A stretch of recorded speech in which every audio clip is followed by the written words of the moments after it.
Pozdravljene in pozdravljeni na dogodku Pogovori o knjigah, ki ga organizira Slovensko sociološko društvo. Danes se bomo pogovarjali o monografiji 50 Years of the Coleman Report, ki je, poveže ime, išla ob obletnici poročila z naslovom Equality of Educational Opportunity, ki ga je leta 1966 na prošnjo ministrstva pripravil ameriški sociolog, teoretik in kritični raziskovalec James Samuel Coleman.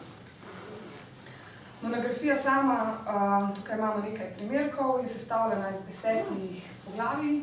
V prvem delu avtorji teoretizirajo o teoretskih konceptualizacijah, v drugem delu pa je predstavljeno nekaj regionalnih primerov iz držav ožje regije. Z nami sta danes sourednika monografije, in sicer dr. Mitja Sardoč, višji znanstveni sodelavec na Pedagoškem inštitutu. Njegovi raziskovalni interesi so predvsem edukacijske politike, politična filozofija, državljanska vzgoja, multikulturalizem, enakost možnosti in pa dr. Slavko Gaber, izredni profesor sociologije na Pedagoški fakulteti Univerze v Ljubljani.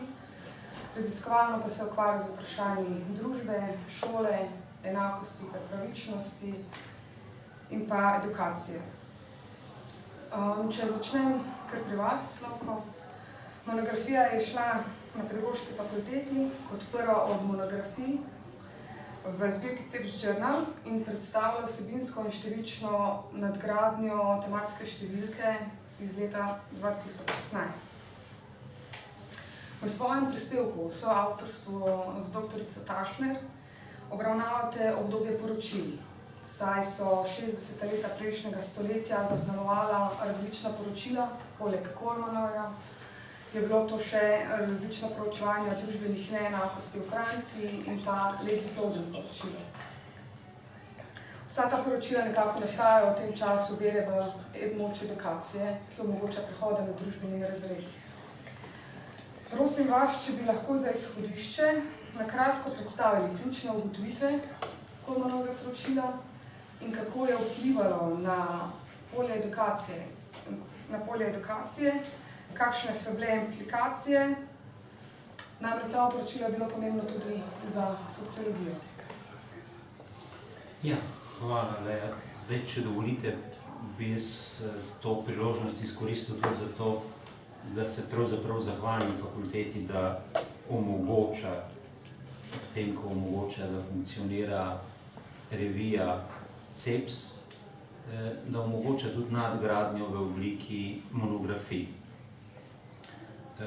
Nekako smo si dovolili predlagati, da bi poskušali močnejše številke, dodatno okrepljene z avtoricami in avtorji, ki ne uspejo, seveda pripraviti na primer tekstov do tistega roka, ko številka mora iziti in tu prav velike milosti ni, ali pa preprosto potrebujejo še nekaj več časa, da svoj prispevek pripravijo, da bi tako si privoščili, načrtujemo celo skupaj še s kakšno drugo fakulteto iz različnih delov Evrope, izdajati tudi monografije. Pri tem izkoriščamo dejstvo, ki sicer ni prav posebej v ponos prostoru, v katerem živimo, da mi tako ali tako moramo izdajati stvari v tujem jeziku, bolj ali manj samo, vse drugo je bolj ali manj nepomembno in irelevantno. In ker so torej teksti že pripravljeni, ker je večji del stroška že pokrit in ker tudi teksti, ki prihajajo iz tujine, so tako ali tako torej v tem jeziku, potem moramo nekaj dodati za to, da se lekture opravijo, da je angleščina takšna, kot domnevno mora biti. In na ta način pričakujem, da bo počasi ta zbirka, ki se sedaj s to knjigo začenja, rastla. Računam tudi na to, da bo fakulteta stala za njo, ne vem pa, če smem računati, da bo Jak verjel, oziroma da bo finančno sposoben ponovno financirati tudi kaj resnega. Mi smo za knjigo, ki jo pripravljamo, ker seveda se držimo gesla, da če ne objavljaš, propadaš, ali kako pač že propadeš, je lepša verjetno izvedba tega istega. Mi pripravljamo prevod dela Mary Douglas, Kako mislijo institucije. Dobili smo nekaj manj kot 1400 evrov za to, da izdamo to knjigo. Kdor je kdajkoli videl knjigo od blizu, tudi tako, kako se jo izda, mu je jasno, o čem govorim. To je verjetno pod mejo sramotnega, to financiranje, zato si ne upam reči, da bomo dobili od njih denar. Zdaj, kar zadeva poročilo, je pa, tako kot je Leja že omenila, padlo v neko povsem določeno obdobje. V tisto obdobje, za katerim nam je sedaj žal, da je mimo, upam pa, da ne bomo kdaj jokali, ker neka poročila, jaz sem pogledal nekaj več tega. Išlo je poročilo o neenakosti, ki nos že leto, to naše leto, nased Toma Piketty je med soavtorji tega poročila. Kažejo nam, opozarjajo pa poročilo na to, da tako noro brzimo zopet v čase take stopnje neenakosti, v katerih so se porodili stalinizem, nacizem, fašizem in 2 svetovni vojni. Nek petorček, ki si ga verjetno nihče od nas v novi obliki, kakorkoli se ji bo pač že rekel, ne želi. Druga svetovna vojna je bila tako veliko opozorilo, da so še tekom vojne, naprimer v Angliji, tuhtali, kako urediti družbo po vojni, da se kaj takega ne bi več zgodilo. Tudi zaradi tega, ker so seveda mislili vzporedno nacizem, ki jih je ogrožal Beveridge, Keynes, ta razmišljanja gredo vsa v tisto smer, ki pripravljajo teren za razmisleke o enakosti in edukaciji, pomenu edukacije in o tem, kaj lahko prispeva za to, da bi družbe šle bolj smiselno naprej. Da je to vse prej kot enostavno, se je pokazalo relativno hitro in poročila tu na prehodu iz 50-ih v 60-ta leta in tekom 60-ih so v teh državah, ki jih je že omenila Leja, pa v celem nordijskem loku, pa tudi seveda v socializmu, bila na nek način razmisleki, ki so vredni belih knjig in se sprašujejo o tem, kaj hočemo z edukacijo in kaj lahko naredi za večjo stopnjo enakosti, kaj hitro pa, ker to je on ugotovil v poročilu v jedru pove, da so neenake možnosti skupin, ki so deprivilegirane v Ameriki, ker je takrat o tem so vrabci čivkali, da temu je tako, ti so z neverjetnimi, za današnje razmere neverjetnimi vzorci populacije, ki so zares merili, stotine tisočev so bile zares vključene v raziskavo, pokazali empirično, kaj takega so redko kdaj še ponavljali. V zgodovini sociologije ti so pokazali, da je seveda, da so pogoji, ki onemogočajo posebej ljudem, ki niso bili belega izvora v Ameriki, da bi se normalno podali na poti sobivanja v tej ameriški družbi. Iz tega je išlo nekaj iniciativ, ki so merile na desegregacijo po eni strani, na zagotavljanje pogojev za to, da bi v šolah, ne vem, z boljšimi učitelji, pokazalo se je to, kar je seveda znano tudi iz drugih študij, da bolj ko je šola na obrobju, bolj ko je šibka, več ko bi potrebovala dobrega kadra, manj ga manj. Je neka zakonitost, ki je v sociologiji vzgoje bolj ali manj znana. To so poskušali pravzaprav z ukrepi okrog po svetu reševati. Pojavljal se je cel kup vprašanj, kako se naj te reči streže. Eno od njih je, vi ste omenili, tekst, ki sva ga midva pisala z kolegico Tašner. Eno od načinov reševanj je bil socializem. Midva ugotavljava na osnovi študij, ki so bile takrat delane in tega, kar sva si midva lahko prvoščila pregledati, da je socializem s tem, ko je šel v ekstremno enostavno enakost, zadušil potencijale pravičnosti v sistemu edukacije in tega se kaže zavedati. To je šlo tako daleč, da smo mi, ne vem, pokusili en del možnosti ljudi za to, da se normalno izobrazijo in normalno uveljavljajo v svetu z napravo, ki se je reklo usmerjeno izobraževanje. Ta je imela, naj namenoma spomnim, zadaj idejo, da je treba priličiti šolo podjetju. Ja? Če komu še pade na da je to treba narediti, bi bilo dobro, da se spomne, kaj se je že enkrat zgodilo. Pokazalo se je, da je Colemanovo poročilo, ki je začelo tematizirati vprašanje enakosti v edukaciji precej temeljito, odprlo kup področji za razpravo. Temu so sledile, ne vem, knjige, v mojih očeh najknjiga na tem področju je še vedno reprodukcija, ki sta je napisala Bourdieu pa Passeron. Leta 70 se mi zdi, da je to izšlo, torej nekaj let zatem. Vse te so pokazale, da vprašanja šole, šolskih politik ni mogoče rešiti samo po liniji enakosti, ampak se je uveljavila nova konceptualizacija, linija razmišljanja o pravičnosti. Kaj je pravično? A je lahko, kot si je drzno tematizirati Rawls, neenakost tudi v kakšni točki pravična?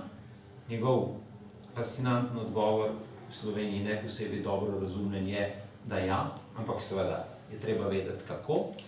Tako da to vse je sprožil. To je tako velika študija, da danes nimate prav nikogar, ki se ukvarja z vprašanji enakosti in pravičnosti, ki bi si upal obiti to. Pa ne samo na tistem področju, kamor se je poročilo samo usmerilo, kjer je šlo v veliki meri za naročilo oblasti ameriških, da je treba se spraviti stran od sramotne desegregacije, ja? Ampak odprla so se vsa druga polja, na katerih se kaže, da smo daleč od vzpostavitve sistemov, ki bi jim lahko rekli pravični in tu nekam se je zapičil in pognal ogromno razmislekov.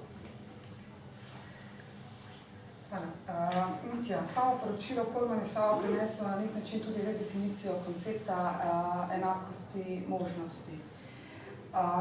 Avtorja Zdenko in Ingrid Kodelja pišeta o teoretizacijah koncepta in o tem, da naj bi Coleman v bistvu opustil do takrat prevladujoče dojemanje ali pojmovanje enakosti izobraževalnih možnosti kot enakosti izhodišč in ga nadomestil s pojmovanjem kot enakosti izobraževalnih rezultatov. Kako bi na kratko pojasnil, kako je samo to poročilo vplivalo na to konceptualizacijo, se pravi enakih možnosti, enakost možnosti, enakosti izobraževalnih rezultatov. Sprožijo se tudi različne teoretizacije, kritike. Ja, torej, Colemanovo poročilo na nek način danes živimo v senci tega poročila, tako metodološko kot vsebinsko. To se pravi, raziskava enakih možnosti, ki je bila narejena, Jamesa Colemana, je pravzaprav, mislim, da določila smer in način, kako danes razmišljamo o katerikoli emancipatorični spremembi v vzgoji in izobraževanju. To se pravi, če govorimo o otrocih s posebnimi potrebami, če govorimo o enakosti spolov, če govorimo o otrocih priseljencih, to se pravi, katerakoli skupina se jo misli skozi pojmovanje enakih možnosti. Dr. Gaber je že omenil tudi metodološko, to se pravi, vzorec, število sodelujočih šol, to se pravi, danes je to verjetno težko, pa pravzaprav skoraj nemogoče ponoviti. Druga zadeva, ki je pa po mojem bolj zanimiva, in to si ti zdaj izpostavlja, je pa sam koncept enakih možnosti, kako to zadevo misliti in razumeti. Jaz bi mogoče zdaj na samem začetku postavil neko tako tezo, a so enake možnosti neka dilema, ki pa jaz mislim, da je lažna. So enake možnosti papirnati tiger, da so trojanski konj. To se pravi, zakaj pravzaprav gre. Če pogledamo danes, z konceptom enakih možnosti operirajo tudi tisti, proti katerim se ljudje, avtorji, kot so Piketty in ostali, angažirajo, to se pravi proti ideologiji neoliberalizma. Enake možnosti zagovarjajo tudi tisti, ki gredo v neko radikalno pojmovanje neenakosti in družbe. Tako da tukaj se postavi vprašanje, a so enake možnosti lahko trojanski konj. To se pravi nekaj drugega, za kar se predstavljajo. Hkrati, če si sposodimo pri kritiki usmerjenega izobraževanja, naslovljene knjige o šolski reformi, papirnati tiger, je druga zadeva tukaj, ali so hkrati enake možnosti ob naraščajoči neenakosti papirnati tiger. To se pravi, da pravzaprav so samo na papirju nekaj in v resnici ne gre za nekaj emancipatoričnega. Jaz bi rekel, da gre za neko lažno dilemo, predvsem zaradi tega, ker je koncept enakih možnosti pravzaprav po moje v samem bistvu nek hibrid. Prej je bilo omenjeno, to se pravi enakost in plačevanje cene, zagotavljanje enakosti z nekimi drugimi neenakostmi. Enake možnosti po mojem najbolj misliti kot neko hibridno idejo, dveh nekih večjih idej francoske revolucije, to se pravi enakosti in svobode. To se pravi, da moramo, če želimo enake možnosti, misliti vse svoje kompleksnosti in nenazadnje tudi protislovnosti razumeti v tem triku, to se pravi med tema dvema velikima idejama, to se pravi idejo svobode in idejo enakosti. In nenazadnje mislim, da tudi Rawls, ko je pisal o enakih možnosti, rekel, da se lahko, da so te skrajnosti zagotavljanja enakih možnosti, tako neoliberalne ideje, pridemo v nek socialni darwinizem, kot nek skrajni egalitarizem, karkoli naj bi to bil, pride potem do ukinitve družine. To se pravi, pridemo s tema dvema skrajnostima. Tako da tukaj, ko govorimo o enakih možnosti, je pravzaprav Coleman za svojim tako metodološkim kot vsebinskim delom pravzaprav vzpostavil neko platformo, iz katere mislim, da še danes, ko mislimo o ideji enakih možnostih, ko mislimo o raznih reformah na področju vzgoje in izobraževanja, ko mislimo o določenih spremembah, je pravzaprav to miselni okvir, ki ga danes imamo. In vprašanja, ki se zastavijo ob enakih možnostih, je ravno zaradi tega, po mojem smiselno postaviti nekatera osnovna vprašanja, oziroma vsaj dve vprašanji ste tukaj ključni. To se pravi, tako kot pri enakosti, je Amartya Sen, ta dobitnik za Nobelovo nagrado, pri pojmovanju neenakosti rekel, da sta pravzaprav dve vprašanji. Zakaj, oziroma pri enakosti, zakaj je enakost in enakost česa? Pri enakih možnostih gre hkrati ob vsem tem, ob tej knjigi in ob gori sekundarne literature, ki jo je Colemanovo poročilo pravzaprav sprožilo za dve, upal bi si trditi, vsaj na videz, preprosti vprašanji. In sicer prvo vprašanje je, kaj je priložnost, in drugo vprašanje je, kdaj so priložnosti posameznikov enake. Torej, katerokoli vprašanje, ki se pojavi pri konceptu enakih možnostih, ga lahko razrešimo z tema dvema, poskušamo razrešiti s tema dvema bolj osnovnima vprašanjima.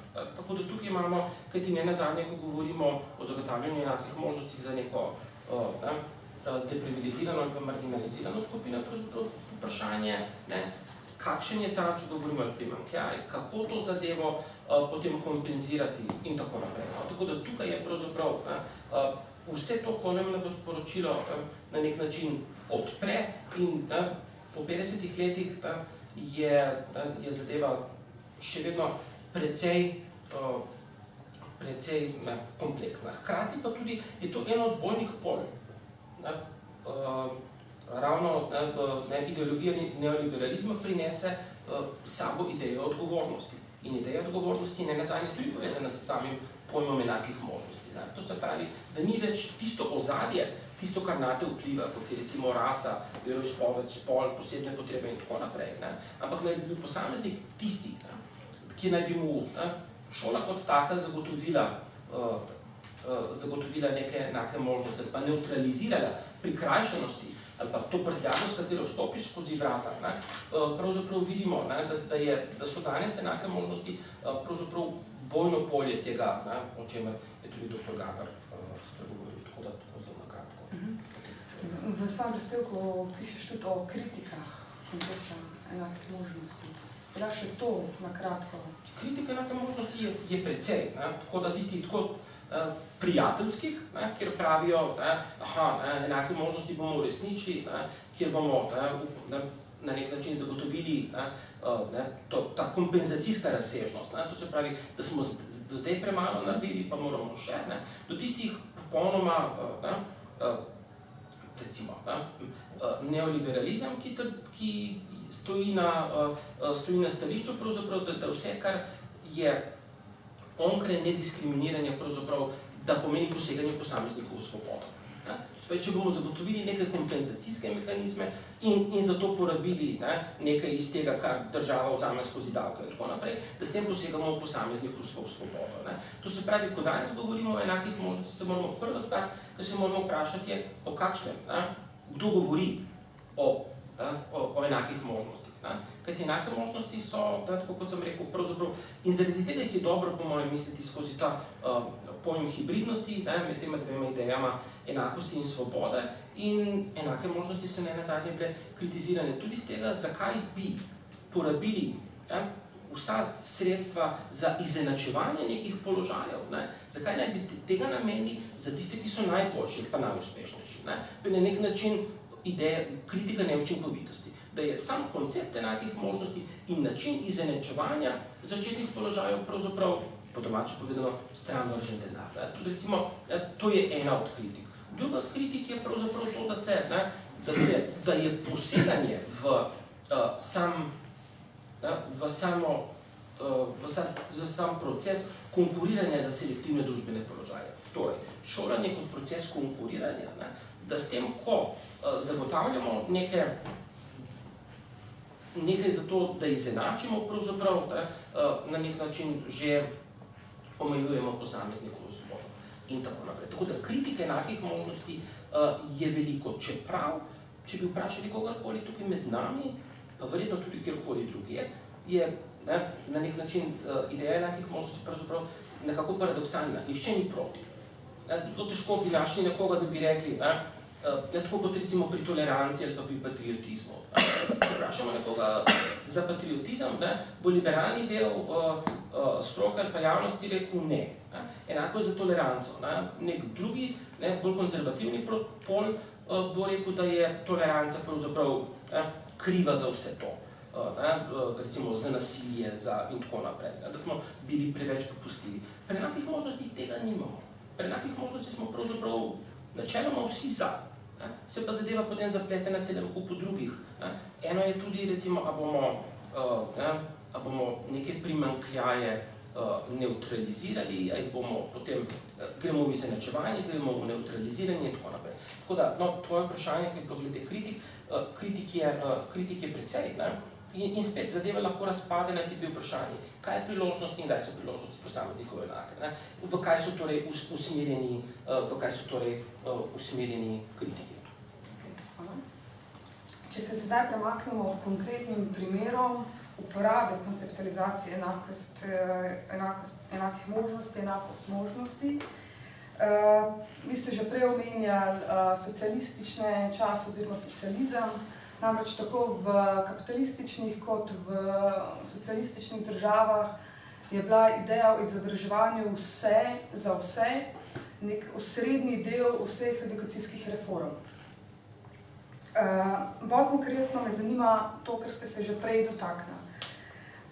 Kako so ideje o izobraževanju za vse aplicirali pri nas v času Jugoslavije? Kako je torej potekal razvoj šolske politike, razumevanje koncepta enakosti, možnosti v času vere v moč edukacije in če lahko to pojasnite s primerom enotne šole, ki naj bi brisala socialne, družbene oziroma razlike med razredi. Vprašanje pravzaprav enem, ampak lahko poskusim vsaj deloma kaj reči na to temo. Je treba se zavedati, da je Jugoslavija, če je tja mir vprašanje, prvič bila znotraj sebe močno različna. Mi imamo to srečo, si pripisujemo več zaslug, kot jih imamo, zato, da je temu bilo tako, da smo mi bili znotraj neke Avstro-Ogrske, ki je bila precej nemilostna in precej nepopustljiva do tega, s čimer smo se mi zelo radi ukvarjali, namreč kako se izogniti obvezni šoli. Ja? Slovenija bi si zaslužila neko zgodovino, ki bi se poigrala z našo inovativnostjo pri poskusih izogniti se, da bi se šolali. Mi smo si pravzaprav skoraj želeli ostati nevedni v precejšnjem delu tega prostora. Bili smo pa bolje, pomembno bolje pozicionirani, ko je bilo konec druge vojne, pri izobrazbi populacije kot večina tistega, kar je v Jugoslavijo vstopilo. Bili so deli, bile so republike, ki so danes države, kjer je bila nepismenost praktično pravilo.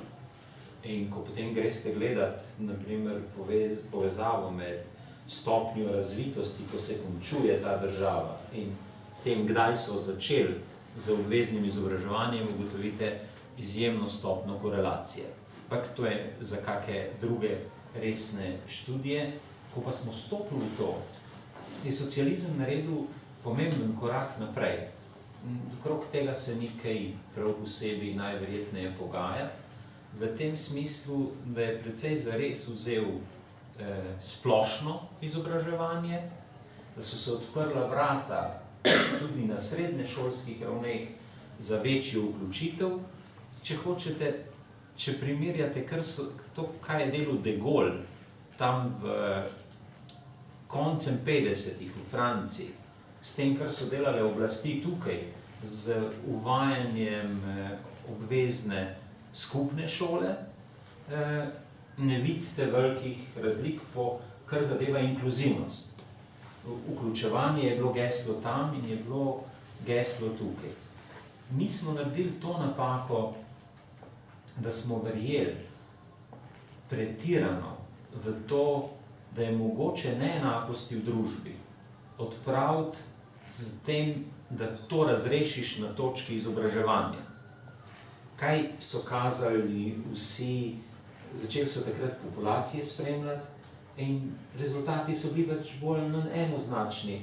Nič novega za tiste, ki se ukvarjamo s sociologijo, vzgoje, ampak takrat je bilo šokantno. Naprimer, oni grejo leta 1958 v skupno osnovno šolo, obvezno za vse, in verjamejo, da s tem, ko jo naredijo za vse enako, bodo dosegli to, da bodo prišli, ne glede na to, čigavi so ti otroci, to pomeni, odkot prihajajo po socialnem ozadju, približno enaki ven. Rezultati pokažejo, da Bog pomagaj, tisti, ki prihajajo iz populacije srednjega razreda, rečeno enostavno ali pa višje, pridejo z boljšo izobrazbo. In to jih je delalo zelo nervozne. In tu, ko so to opazili, prav, ne vem, Šmid, Strmčnik, ti naši, ki so se s tem ukvarjali davno nazaj, naredijo ključno napako. Raziskave, ki jih je delal Strmčnik v 60-ih letih, so pokazale, da so tako velike razlike, kot so se pokazale med šolami, med rezultati otrok, ki prihajajo iz revnejših okolij in tistimi, ki prihajajo iz, ne vem, tega sedeža buržoaznega, ne vem kaj, ostankov buržoazije, tule iz tega kotla, kjer mi sedimo danes, povezane s tem, kakšni so pogoji predvsem. zato prvič, da otroci grejo v šolo. Tudi takrat je bilo izogibanja kar nekaj in več ga je bilo tam, kjer bi rabili šolo bolj. Ja? Da ni bilo temeljnih pogojev, sploh ni bilo zadosti prostora, da bi vse te otroke normalno spravili v prostore. Učbenikov ni bilo, ja? Učiteljnov ni bilo, pomanjkanje učiteljnov je bilo kronično. Ja? Namesto, da bi prav Strmčnik to porihtali, so šli podaljševati skupno šolanje. In ko se je pokazalo, da je to vse skupaj blazno problematično, so na koncu šli tako daleč, da so ukinjali gimnazije po državi, ker je to bilo identificirano kot leglo te buržoazne miselnosti, upiranja proti socializmu in ne vem česa vse še ne, če ne bi bilo tragično, izpade jako komično, ko berete tekste, v katerih so to pisali. Bili so velemojstri v enem delu iz enega od beograjskih inštitutov, ki so se s tem ukvarjali. Seveda, med drugim je bilo kaj takih tudi tu, v tej državi. Ampak ta država, zdajšnja država, takratna republika, je imela to srečo, da je bila moč odpora enačenju, temu bazičnemu, enostavnemu enačenju. Vsi smo mi, ker je krik ne tako dolgo nazaj bil slovenskega prostora. Deloma je del racionalnosti tega prostora tudi danes, ki so videli v tem pretiravanje, moč tistih je bila zadostna, da so pogruntali trik, kako se izogneš, kako preveslaš z gimnazijo on stran prepovedi te gimnazije. Ti ljudje so še živi. Midva s kolegico sva opravila nek daljši intervju, ki ga še nisva objavila, z Zdenkom Medvešem, ki je bil del te operacije barabinske, po moje socialne inovacije, antirepresivne, ki je z izjemno inteligentnim trikom preimenovanja programov in ohranitvijo jedra gimnazijskih programov, s tem, da so jim rekli družboslovno-jezikovni na gimnazija, naravoslovno ne vem kaka in tako naprej. Ne vem, katere gimnazije vse si niso zmislili, so obdržali jedro gimnazij na Slovenskem. Slovenija je bila pri tem najbolj predrzna, nekaj težav so imele tudi takratne socialistične oblasti zaradi tega, ampak so preživeli. Ko greste gledati, kako se je potem vračala normalna struktura šol, tu nekje v zadnjem delu 70-ih let, v različnih, takrat še republikah, bivše države nazaj, vidite, da je tu bilo lažje reetablirati te sisteme. Jaz imam že toliko let, da sem v procesu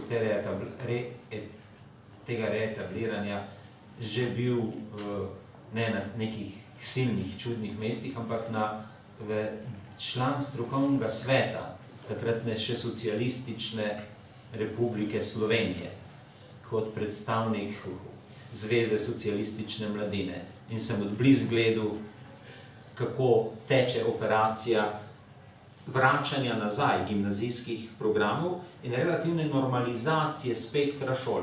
Ko sem kasneje raziskoval, to se je pokazalo, da nas je ta operacija stala desetine tisočev diplom, ker je pri nas bilo sramotno, da je nekdo imel aspiracije iti naprej.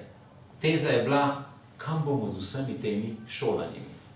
Zato, ko jo jaz slišim, še kdaj drugič, se mi zdi better not to. Ja?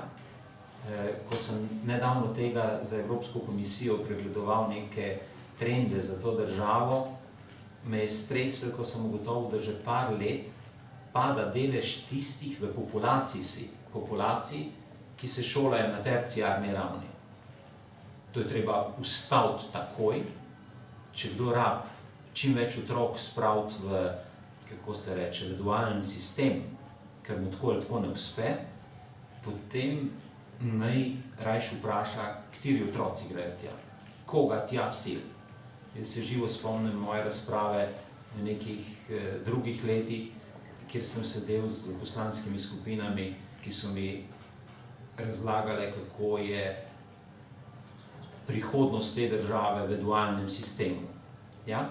Mi smo ga uvedli kot možnost, ampak ko sem jih vprašal za mizo, neka velika miza obstoji tam, kjer smo to opravljali ta pogovor, kdo od njih ima svojega otroka v dvoletnih programih, troletnih poklicnih programih, kdo bo vpisal svojega otroka v tak program, je nastala naenkrat mrtva tišina. Bilo mi je jasno, da tega ne smemo forsirati. Ta test je treba opraviti danes, dvojen test, prvič. Kdo od teh ljudi, ki trdijo, da je to treba narediti, svoje otroke pošilja v te šole? In drug test, ki ga je pač mirno treba ponuditi obrtni zbornici in gospodarski, koliko sta pripravljeni sofinancirati tega. Če niso pripravljeni sofinancirati najmanj 50% v štartu in prevzeti v roku 5-7 let to vse nase financiranje, potem tega ne rabijo, ne mislijo resno, ne glede na to, da skrivajo teh poklicev, ki jih domnevno tako zelo rabijo, praktično nočejo plačevati. Tu nekje so dileme, ki so bile takrat tu, in jaz imam občutek, takrat se je poslavljal socializem na robu te cele zgodbe. Danes, ko se poslavlja nek tip kapitalizma, imam občutek, da eni ponavljajo isto zgodbo. Vse je treba podrediti ekonomiji, tokrat kapitalistični. A bo Slovenija še enkrat ponovila kaj takega? Jaz upam, da ne. Ne bo niti pravično, ne bi bilo enako. Zdaj, v drugem delu monografije je predstavljeno nekaj regionalnih primerov držav in njihovega spopadanja s pravičnostjo v edukaciji. Kako vidva vidite izzive, na katere je pokazal Kolmanovo poročilo, če primerjamo med seboj v različnih državah, ki so obravnavane v monografiji? Recimo Srbija, Madžarska, Romunija, Slovenija. Med branjem monografije, če podam nek primer, lahko beremo, da se Srbija sama sooča z ogromno nepravičnostmi v edukaciji, ki se odražajo v slabi mreži šol in posledično onemogočajo dostop otrokom do šol, pomanjkanje štipendij in pa premalo vključujočih kriterijev za vpis v predšolsko vzgojo. Kako torej ocenjujete glavne izzive in probleme v edukaciji in povezavi z dediščino Kolmanovega poročila, s katerimi se soočamo v državah v tej ožji regiji? Jaz bi samo kratko tukaj pokomentiral in dodal, da ravno tukaj je ena od dediščin Kolmanovega poročila. Ravno v tem, da ponovno premislimo, kaj so enake možnosti in kako jih uresničujemo. To se pravi, enake možnosti izključeno kot nediskriminacija, pravzaprav kot taka, to, kar je neoliberalni model enakih možnosti je pravzaprav nezadosten. Spravi, potrebujemo neke dodatne spodbude, vsi tisti, tako kot si ti omenila, to se pravi, ki potrebujejo na nek način, da zagotovimo neko izenačitev, zato da bo ta tekma, to konkuriranje za selektivne družbene položaje pravzaprav pošteno. Jaz bi toliko povedal o tem, bi pa eno drugo zadevo odprl pri razpravi o enakih možnostih, pravzaprav to, da zadeva nima samo nekih teoretičnih implikacij, ampak zadeva je dosti bolj praktična, kot si kdorkoli od nas lahko predstavlja pa misli. To se pravi, leta 2013 je v inauguracijskem govoru, drugem inauguracijskem govoru, Barack Obama, takrat 20. januarja 2013 je to bilo, rekel, da so enake možnosti ključ do uresničitve ameriških sanj. To se pravi, če gledamo danes popularno kulturo, to se pravi, ko govorimo o enakih možnostih, torej ne rabimo govoriti samo o šolah, ne rabimo govoriti samo o reformah, ne rabimo govoriti samo o visoki teoriji in o konceptih, tudi v tako vsakdanjih stvareh, in ravno tukaj se skriva ta moč ideje enakih možnosti. Katerikoli produkt, ki pride z druge strani Atlantika in nenazadnje tudi tukaj, je pravzaprav na nek način povezan z idejo enakih možnosti. To, da posamezniku lahko uspe da ti bo skozi izobraževanje, skozi trud pravzaprav uspelo, da si ti tisti, ki in to breme potem pravzaprav prenese na posameznika. To se pravi, da se na nek način družba tukaj razbremeni in je posameznik odgovoren za to, koliko bo uspešen. Tako da tukaj vidimo, da je to, kar je takrat ta politična retorika, pravzaprav prinese s sabo, prinese tudi to. To se pravi, razumevanje ameriških sanj možno samo skozi nek fenomen popularne kulture, možnost razumeti samo, bolje razumeti s pomočjo ideje enakih možnosti. Tako da tukaj je ena od ta dediščina Kolomenovega poročila tudi v tem, tako da to je bil kratek skok stran od tega, ampak ravno to se pravi je, Kolomenovo poročilo pomembno tudi zato, da lahko vedno znova premislimo, ali so pogoji, pod katerimi se učenci izobražujejo in pravzaprav pošteni in tako naprej. Toliko o tem. Dobro, zdaj preden bomo razpravo odprli za publiko, še zadnje vprašanje, ki pa gre širše od poročila, ki ga obravnava monografija. In sicer Kolomenovo zadnje poročilo je šlo leta 1980 na temo zasebnih in javnih šol. Ugotovitve, da so učenke in učenci akademsko uspešnejši v zasebnih šolah, je Coleman v bistvu interpretiral na način, da govori o prid finančni podpori zasebnim šolam, čeprav bi lahko te podatke interpretiral drugače.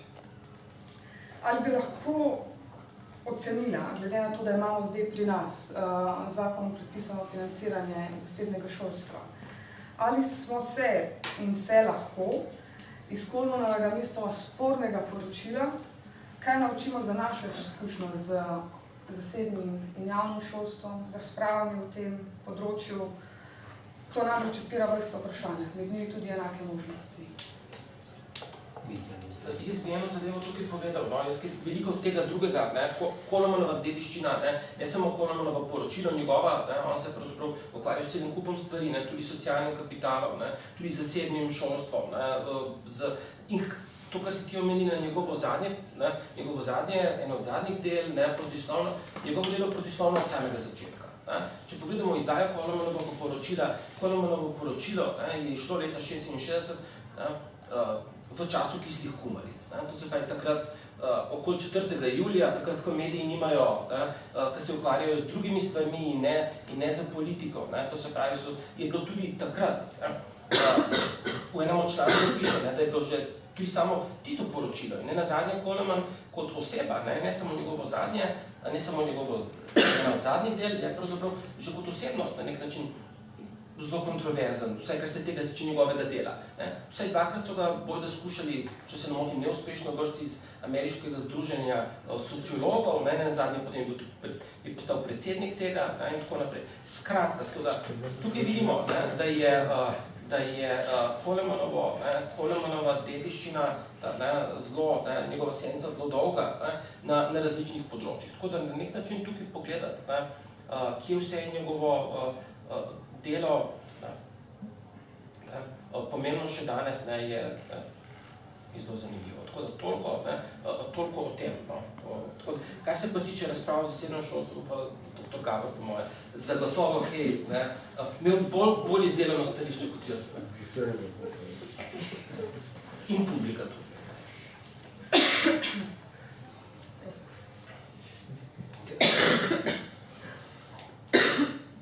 Da zasebne šole na sebi ne prinesejo ničesar boljšega, če seveda enako vlagaš v javno in v zasebno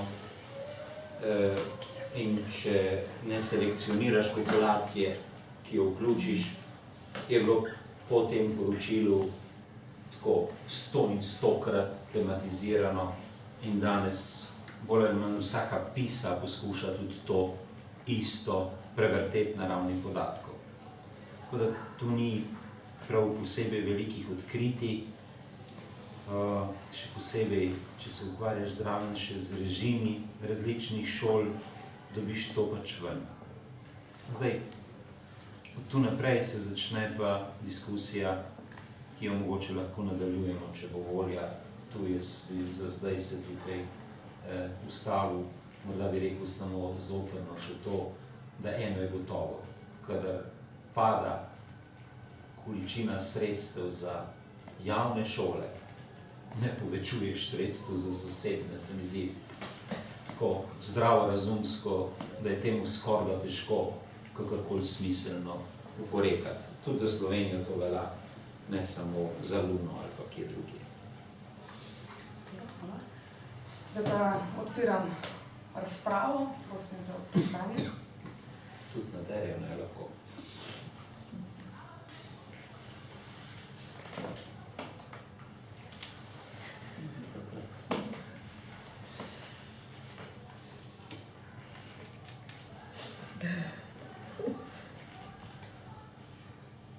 Se bom kdo upokojil? Gumila. Jaz se bom upogumil, ali pa upogumila, ne vem še.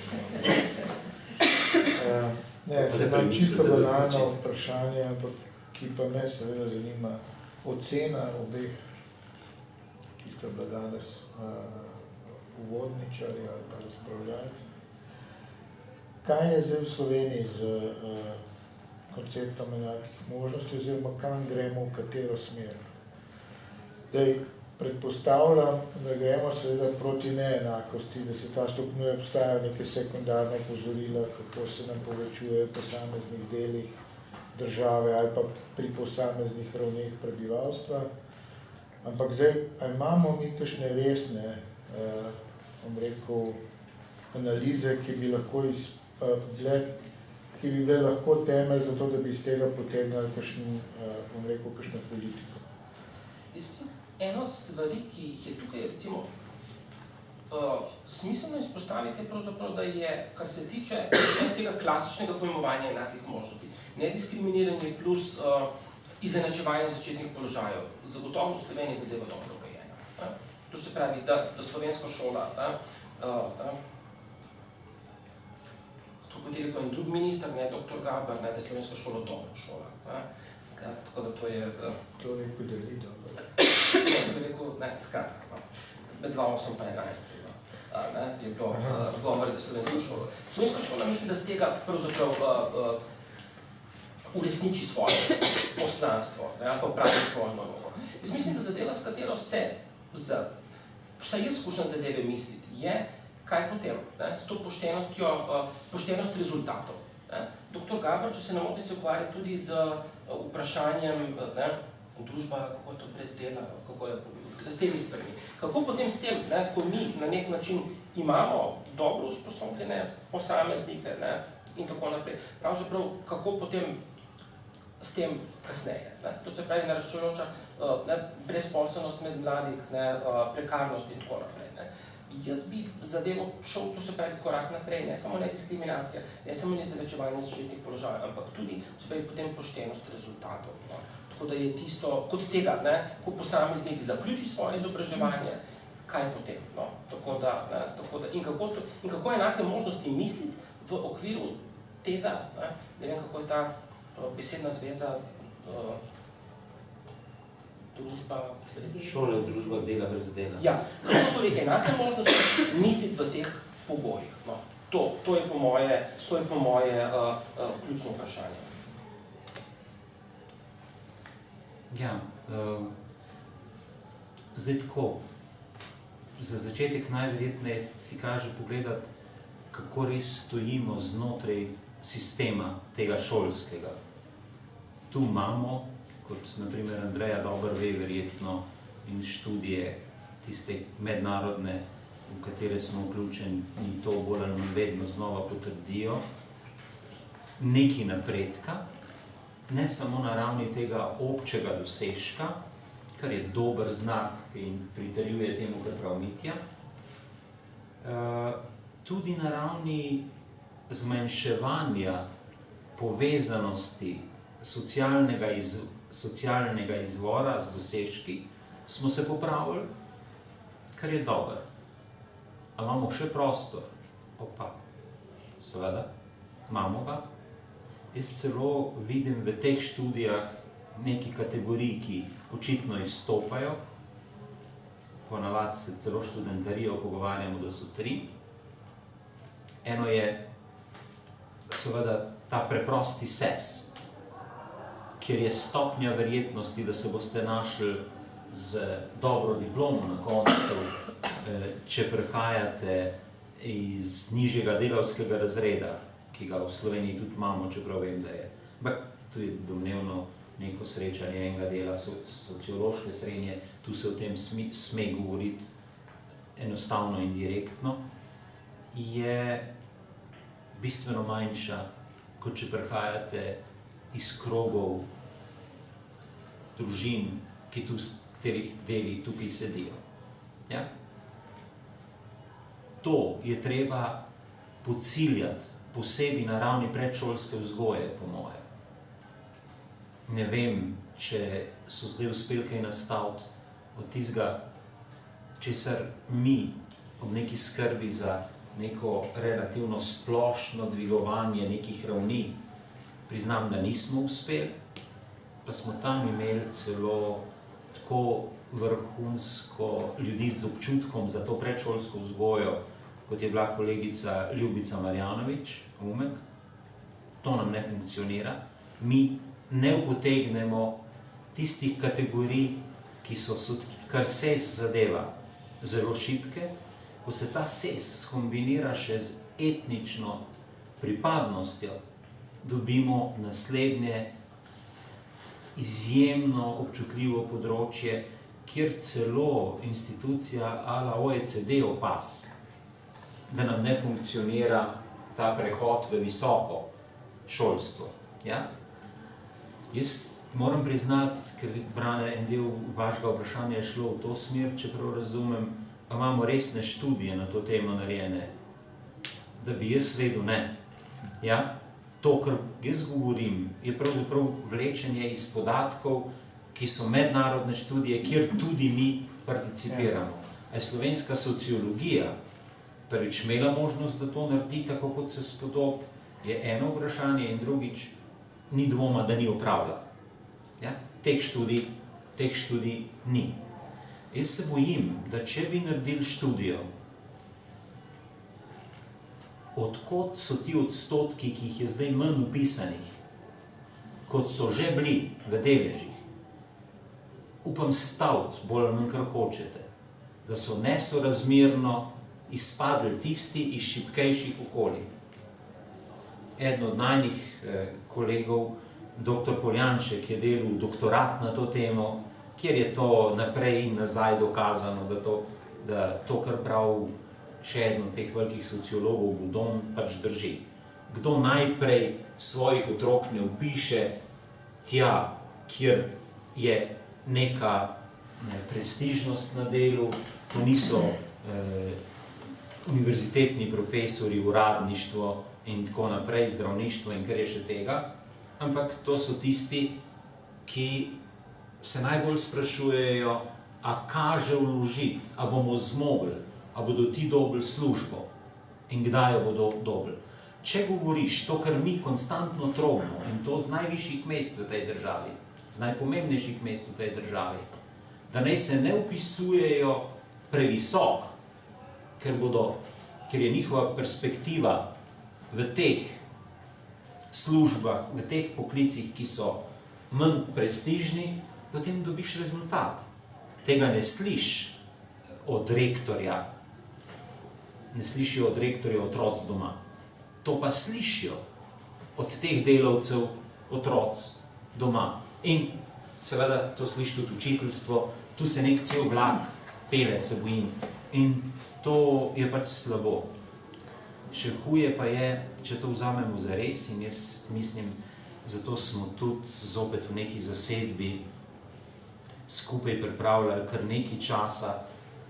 Prva verzija je bila celo podprta, moram tudi to reči, strani države dela na tem projektu, pa mislim, da bi kazali to resno nadaljevati, ampak zato bi morali v raziskovalnem delu nameniti kaj več kot žepnino za to vrstne stvari.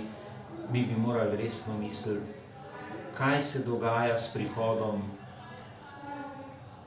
krize delovnih mest, ki je dolgoročna, to, da jo Draghi s tem, da meče desetine milijard vsak mesec okrog po Evropi, evrov, zato da ta ekonomija proba hoditi in ob tem, ko na leto v naravni stotin in stotin milijard denarja odteče prek davčnih utaj v davčne oaze, kam bomo prišli, kako šolo pripraviti na to, da gremo on stran družb polne zaposlitve, for good, jaz mislim, da to ni prav posebej velikih dilem, kako spodbuditi socialne inovacije, s katerimi bomo razmislili, zakaj pripravljati mlado populacijo.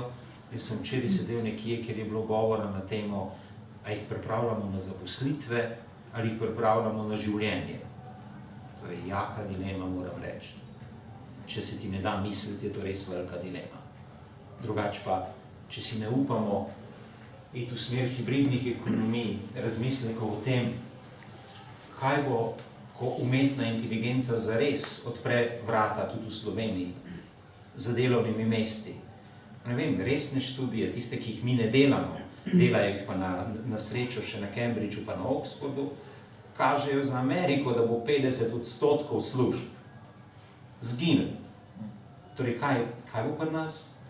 Mi bomo pa zadnje dvorišče nemške industrije, ki je že prestopila v filozofijo industrije 4.0, mi bomo pa za njih delali delavce, ki jih bodo oni malo uporabljali, malo odvrgli, potem pa dali nazaj k nam, da bomo mi poskrbeli za socialno varnost, če bomo imeli iz česa. To se ne bo izšlo, ampak to so prevelike teme in Mitja ima prav. Kdo bo najprej odpadel? Najprej bodo odpadli tisti, ki prihajajo ven z manj prestižnimi diplomami. Katere so bolj prestižne, a je 3-letna šola dolgoročno večja možnost za otroke, za mlade, kot 4-letni programi, ali pa to, kar je zdaj moderno, gimnazijskih je domnevno še vedno preveč. Kdor statistiko pogleda z Lune, vidi, da smo obrnili trend že zdavnej in nekdo bi se moral že vprašati na ravni policy makinga, a ne gremo že predaleč. Ja? To so dileme. Jaz na srečo ne rabim zares odgovoriti na njih, ampak so mesta v tej državi, kjer pa Bog pomagi, si moramo odgovoriti na njih in jaz druge ne vidim, kot da bomo, če bomo prepozni, bomo imeli kdaj kasneje ta isti problem, ki smo ga enkrat že videli. Ampak, ok, preveč. Milica prav, da moram paziti, kaj je reči. Smeni je samo en stavek, pa ne bom nekaj težiti. To me res moram reči, da me intrigira že nekaj časa. V teh neformalnih pogovorih v skupinah, kot je ta sociologi, te, ki se odgovarjajo z obraževanjem, se zmeri, potem pa po kakšnem kozarcu, zmeri pride do tega, da je segregacija v Sloveniji je očitna. Sam poglej si, kakšna je struktura dijakov v gimnaziji, pa ti bo jasno, kako dele smo stvar pripeljali. Jaz nikoli potem ne srečam nekega resnega podatka o tem, kaj se nam je res zgodilo. A se nam je ta segregacija, češ, starši gimnazijskih dijakov so vsi middle class in tam delavcev ni, ne, in to je vsem očitno. Ampak kje so te cifre? Celo te cifre so. Ja, pa kje imaš? Fleretova raziskava, eno od ključnih na tem področju, pa pol še druge. Ampak najprej bi rada nekaj drugih stvari rekla. Skratka, meni so seveda te diskusije absolutno zanimive, ampak tisto, kar pogrešam in zato je res, moramo nadaljevati z bolj podprtom raziskovalnim področjem, je tole. Kategorijalni aparat, s katerim pristopamo,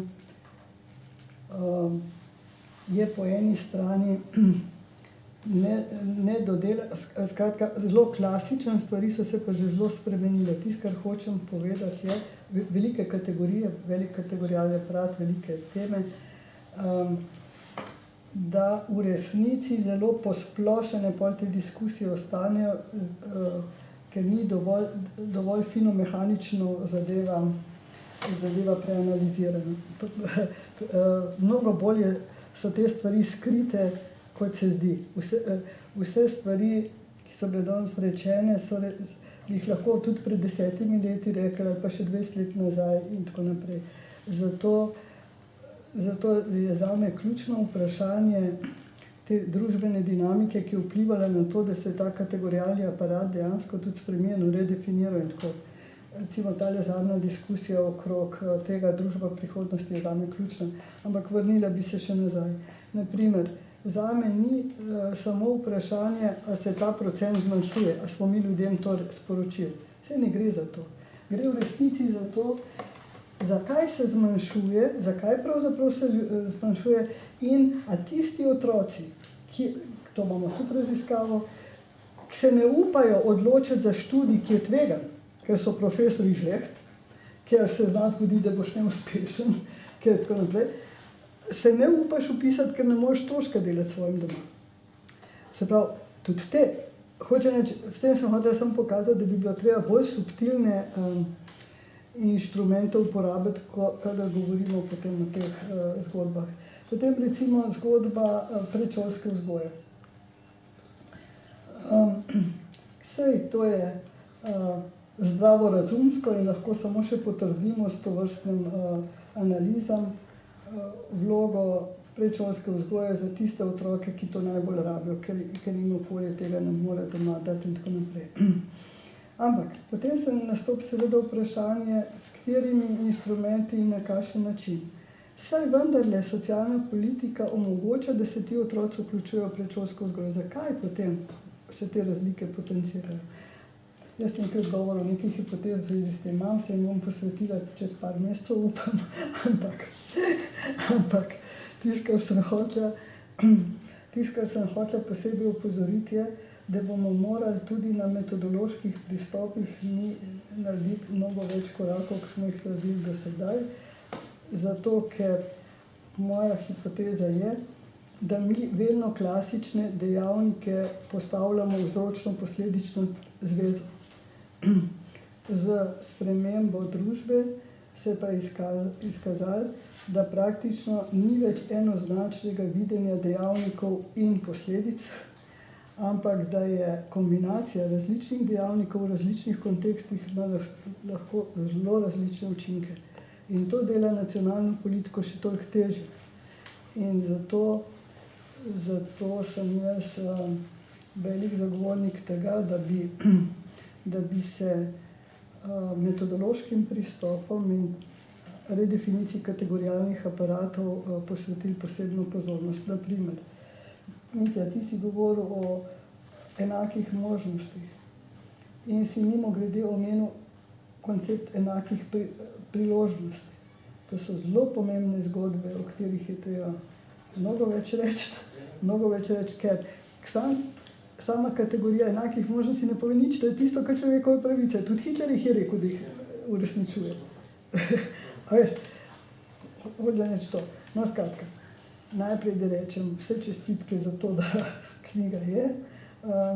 Mi pa se večkrat pogovarjava o tem, da smo edukacijo spustili z politične agende. Jaz sem zagovornik tega, da bi se o tem širš pogovarjali, se pravi, vrnili nazaj v političen prostor. Slavko, vsi oblikujejo čas, ko si ti to znal narediti. Ne bi si želela, da bilo vsak teden na televiziji, tako kot si ti bil neprestano, ki si se spopadal s tisoč ljudmi, to ne, ampak da pa edukacija ni pomembno politično vprašanje, to je pa tudi grozno. In to zdaj že nekaj let ni. No, tako, evo, skratka, čestitke za tole. Diskusija z nje je zanimiva. Evo. Jaz mislim, ena od stvari, če bi lahko pokomentiral, komentar dr. Vrletova je skratka to. Spet, da ravno tudi konceptualni aparat, ne, da lahko stvari ustrezno mislimo. Ampak povezan tudi s tem, z družbo prihodnosti. Ja, absolutno. Meni se zdi, da se pravi, mi investiramo tolikšen in tolikšen delež, recimo BDP-ja v izobraževanje, ne, ampak zgodila se nam je umetna inteligenca, ne, kako potem danes in recimo, ne, in kako te stvari mislimo. Ker so oblike, so čist druge, pojavne oblike, način, skozi katerega se to prikazuje, je včasih tako subtilen, da je nezaznan in potem s nekimi klasičnimi metodami. Zaradi tega je moje stališče pač seveda to, jaz sem ga, ker govorimo relativno generalno, če bi delali projekte, bi to pač seveda se moralo drugače manifestirati. Jaz mislim, da potrebujemo socialne inovacije in znotraj njih mislim, da potrebujemo seveda tudi resne razmisleke o mehanizmih, ki primejo. To, kar si ti odprla. Midva sva o tem diskutirala pred pol tisočletja praktično že, ne. S katerimi mehanizmi ti lahko potegneš v sistem predšolske vzgoje otroke, za katere ne mislijo tisti, ki zaposlujejo, pa tudi starši ne, da ne bi jih tja dali. To, da otroci ne mislijo, da mora iti v vrtec, se mi zdi razumljivo. Ja? Ampak, da ti dvoji pa ne mislijo, ja? In kater mehanizem, a ga kdo obvlada, da ga obvladajo kje v Evropi boljš kot mi, da imajo boljše rezultate, to mi vsi vemo. Pa ne gre več za velike odstotke. Ne? Tu ne gre tudi ne za denar. Gre za pravzaprav mehanizem, ki bi ga morali iti, pogledati, poskušati postaviti v ta prostor. In ko peljete en del teh politik, pa jaz sem res slabo pozicioniran za to, da o tem karkoli rečem, naprimer, ko jaz vidim, da gre precejšen denar v projektih v smer podjetništva, ja, se strinjam, ampak... Podjetnosti. Ja. Bojim se, da gre v smer podjetništva in da se mukoma peljemo v smer podjetnosti, se sprašujem, posebej, če se tebi zdi, da je pametno misliti prihodnost, a bi morda si mi upali, namesto da delamo zdaj distinkcijo med podjetništvom in podjetnostjo, jaz jo podpiram, celo sem kaj naredil za to, da bi se uveljavila v tem prostoru. Ja, ampak še pol koraka dlje se da iti. Ta pol koraka je resno razpravljati, pogledati, kar je Mitja rekel. Kaj se dogaja, naprimer, s procesi učenja in umetno inteligenco? Jaz se bojim, da je tu neko morje, ki omogoča kombinirati velike stare koncepte, ala vigotski, območja bližnjega razvoja in neke čisto nove naprave, nove svetove. A koga porinemo v to, da bi se to šel, to so zamiki, o katerih govoriš, in seveda, a je mogoče pričakovati, da se bo pri tem pokril različna področja zelo zares, z 15 000 evri ali pa 20 000 evri na raziskavi, vsak od nas, ki je kdaj videl raziskavo od blizu ve, kako s tem je. In seveda, za metodološke preboje, konceptualne preboje, nisem še slišal, da so se kakorkoli zgodili na ta način. Tako da tu so odprte dileme, drugače se pa jaz strinjam, seveda imamo kup stvari za premisliti in naloga strok je, da se to grejo, seveda naloga koga druga je, da jih v to porine in povabi. Zdaj,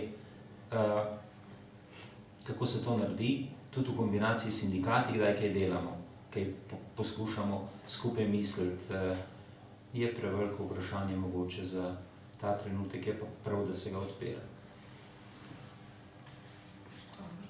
Morda še kakšno vprašanje?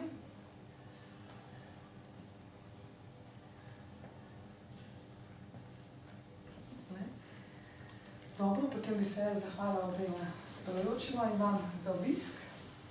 In to je to.